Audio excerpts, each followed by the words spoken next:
जय माता की दोस्तों। कलयुग में श्री दुर्गा माता की सर्वाधिक पूजा की जाती है। दुर्गा माता सर्वाधिक पूजनीय है और भक्तों को विश्वास है कि माता अपने भक्तों का कष्ट जरूर सहेंगी, दूर करती हैं।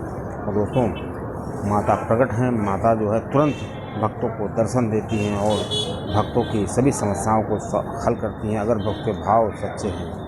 अब दोस्तों, आपको बता दें कि दुर्गा सप्तशती में जो वर्णन मिलता है उसके हिसाब से दुर्गा सप्तशती के हिसाब से राक्षसों का वध करने के लिए श्री दुर्गा जी को अवतार लेना पड़ा था और श्री दुर्गा जी ने अपने ही अंश से, अपने ही अवतार से विभिन्न देवियों को, महाविद्याओं को, 64 योगिनियाँ, ये सब उन्हीं की कृपा से अस्तित्व में आई। दोस्तों, अब आइए जानते हैं कि जो भक्तों को इतनी ज़्यादा शक्ति देती हैं, भक्तों को जिस पे इतना विश्वास है, तो उन माता को इतनी शक्ति कहाँ से मिली, उनका प्रादुर्भाव कैसे हुआ। दोस्तों, आपको जानकारी अच्छी लगे तो वीडियो को शेयर करिएगा। मेजर टिप्स एकदम चैनल में आपका स्वागत है। अब दोस्तों, आपको बताएं कि महिषासुर का वध करने के लिए माता ने पृथ्वी पर अवतरित हुई और जब देवता स्वर्ग छोड़कर जा रहे थे, देवताओं को खदेड़ दिया था महिषासुर ने और इंद्र जो है काफ़ी परेशान हो गए। तो श्री शिव जी और श्री विष्णु जी दोनों लोग के अंदर इतना क्रोध आ गया कि उनके क्रोध के तेज से एक नारी की उत्पत्ति हुई। अब दोस्तों, वो नारी और कोई नहीं, श्री दुर्गा जी थी। अब दोस्तों, वो जो नारी की उत्पत्ति थी उसको मुख की प्राप्ति श्री शिव जी की कृपा से हुई, या शिव जी की वो कृत्य थी। और दोस्तों, उनके जो बाल थे वो यमराज जी की कृपा से थे। और दोस्तों, श्री विष्णु जी ने उनको 4 भुजाएं, जो भुजाएं 18 भुजाएं जो भी वर्णन मिलता है वो श्री विष्णु जी की कृपा से प्राप्त हुए। अब दोस्तों, चंद्रमा ने उनको वक्ष स्थल दान किया और सर्प ने उनके पैर को उंगलियां, और कुबेर ने उनको नाक की आकृति दी, और प्रजापति ने उनको दांत दिया, दांत की जो आकृति उन्हें प्रदान की। और दोस्तों, अग्नि ने भी अपना एक महत्वपूर्ण योगदान किया। अग्नि ने 3 नेत्र दिए और 3 नेत्र में एक सूर्य है, एक चंद्र है और एक अग्नि की प्रकाशमान रहते हैं। संध्या ने उनको भ्रकुटी प्रदान की। और दोस्तों, जो वायु जी थे उन्होंने उनको नाक दी। अब दोस्तों, जो माता थी वो शस्त्र से भी सुशोभित की गई, उनको विभिन्न शस्त्रों से सुशोभित किया गया, क्योंकि वो जो राक्षस थे उस समय के चंडमुंड थे, महिषासुर और जो रक्तबीज, ये किसी एक शस्त्र से नहीं मारे जा सकते। इनको ब्रह्मा जी ने ऐसे वरदान दे दिए थे कि उनकी शक्ति बहुत ही ज़्यादा बढ़ गई थी। दोस्तों, रक्तबीज के बारे में जानते हैं आप होंगे कि उसकी जहाँ पे एक बूंद गिरती थी वहाँ पे एक नया रक्तबीज पैदा हो जाता था। इस तरह वो उत्पाद मचाने लगा था और सभी देवता त्राहिताही कर रहे थे। देवताओं को 10,000 वर्षों तक पृथ्वी पर रहना पड़ा था। अब दोस्तों, जब देवता पृथ्वी पर रहे तो काफ़ी परेशान हो गए। फिर वो श्री शिव जी के पास गए। श्री शिव जी ने उनको सलाह दी कि आदि शक्ति की तपस्या करो, आदि शक्ति जब आएंगी तभी कुछ हो पाएगा। अब दोस्तों, जब श्री देवताओं ने सब किया, उसके बाद श्री माता का प्रादुर्भाव हुआ। उसके बाद श्री दुर्गा जी ने को काली जी का रूप रखना पड़ा, 10 महाविद्याओं को भी आना पड़ा। दोस्तों, इस तरह समय समय पर 10 महाविद्याएँ भी आईं। अब दोस्तों, ये जानते हैं माता को इतनी शक्ति कहाँ से प्राप्त हुई। तो माता के 18 हाथ हैं, 18 हाथों की चर्चा की जाती है। दोस्तों, माता के जो 18 हाथ हैं वो श्री लक्ष्मी स्वरूप में विद्वान हैं और दुर्गा सप्तशती में ये वर्णन मिलता है, मैं काल के आसमान पर बैठी हुई हूँ और प्रसन्न मुख वाली हूँ और महिषासुर मर्दनी भगवती लक्ष्मी को मैं नमन करता हूँ।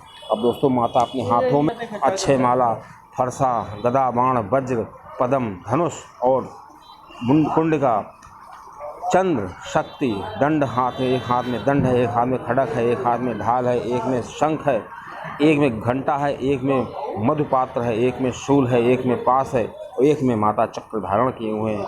और तो माता के दाहिने हाथ में त्रिशूल है और ये त्रिशूल श्री भोलेनाथ जी ने उनको दिया था, अपने शूल से निकाल दिया। अब दोस्तों, आपको बता दें कि जो चक्र है माता को, जिससे माता ने रक्त बीज का वध किया था, और वो श्री लक्ष्मीपति हरि जी ने उनको दिया था। और दुर्गा जी के एक हाथ में जो शक्ति है, दिव्यास्त्र, शक्ति दिव्यास्त्र है, वो उनको अग्निदेव ने दिया था और इसी से उन्होंने महिषासुर का वध किया था। दोस्तों माता के पास एक चमत्कारी शंख है और ये शंख जब उसका नाद होता है तो पृथ्वी, आकाश और पाताल सभी कंपायमान हो जाते हैं। और ये ऐसे ही भाग गई थी। ये चमत्कारी शंख माता को वरुण देव ने दिया था। माता के पास एक धनुष है। धनुष माता के पास 2 तरकस और धनुष हैं। दोस्तों ये तरकस और धनुष माता को पवन देव ने दिए थे और दैत्यों को भगाने के लिए बहुत ही कारगर शस्त्र था। दोस्तों माता के पास एक हाथ में नाद घंटा है और घंटे की नाद जो है बजती थी तो राक्षस मूर्छित हो जाते हैं। बताते हैं ये नाद राक्षस जो होती थी ये इंद्र भगवान के जो एरावत हाथी है उसके गले में बंधा हुआ था, क्योंकि इंद्र का हाथी जब चलता है तो घंटे के नाद से पूरा वायुमंडल गुंजायमान पृथ्वी तक सुनाई देता है। दोस्तों माता के एक हाथ में वज्र है। आइए जानते हैं वज्र उनको किसने दिया। माता को वज्र जो है वो श्री विष्णु जी ने दिया। विष्णु जी ने और इंद्र भगवान ने अपने वज्र से एक नई रचना की और वो वज्र इनको दिया। और माता को महाकाली का भी रूप लेना पड़ा था और उन्होंने इससे चंड मुंड का संहार किया था और नरमुंडों की माला पहनी थी और जीभ उनकी थी, जीभ लाल रंग की है, दांत से दबी हुई है और माता के एक हाथ में फरसा है। और दोस्तों फरसा काली जी के रूप में है और वो फरसा माता को श्री विश्वकर्मा जी ने दिया था। विश्वकर्मा जी की कृपा से उनको प्राप्त हुआ था।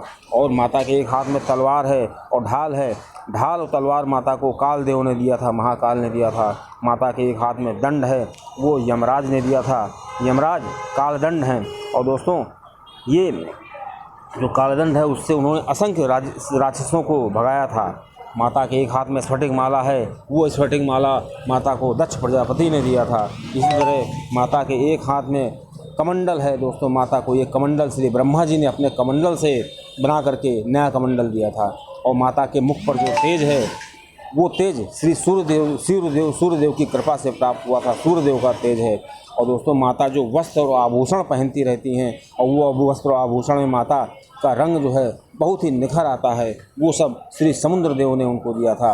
और माता के पास जो कभी न मुरझाने वाला फूल है उनके हाथों में सुशोभित हो रहा है, वो समुद्र ने दिया था, सरोवर ने दिया था, जो कि बैकुंठ धाम में सरोवर है, वो सरोवर ने दिया था।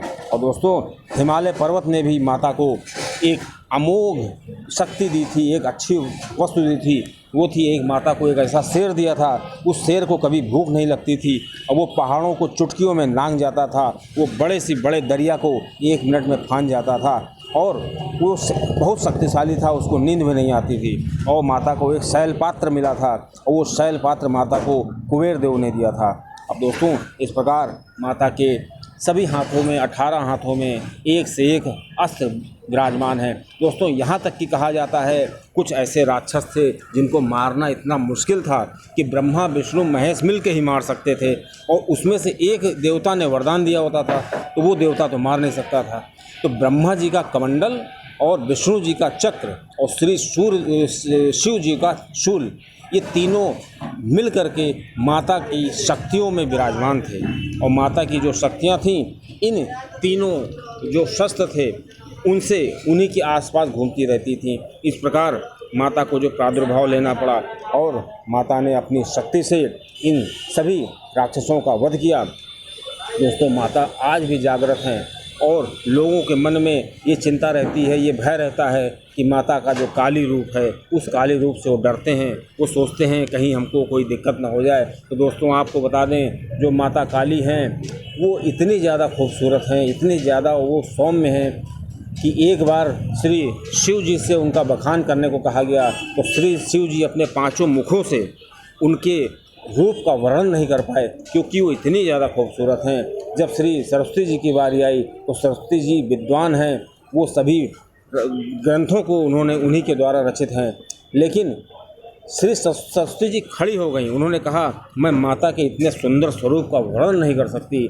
इसी प्रकार जब शेषनाग की बारी आई, 1000 मुख वाले शेषनाग भी माता के रूप का वर्णन नहीं कर सकते हैं।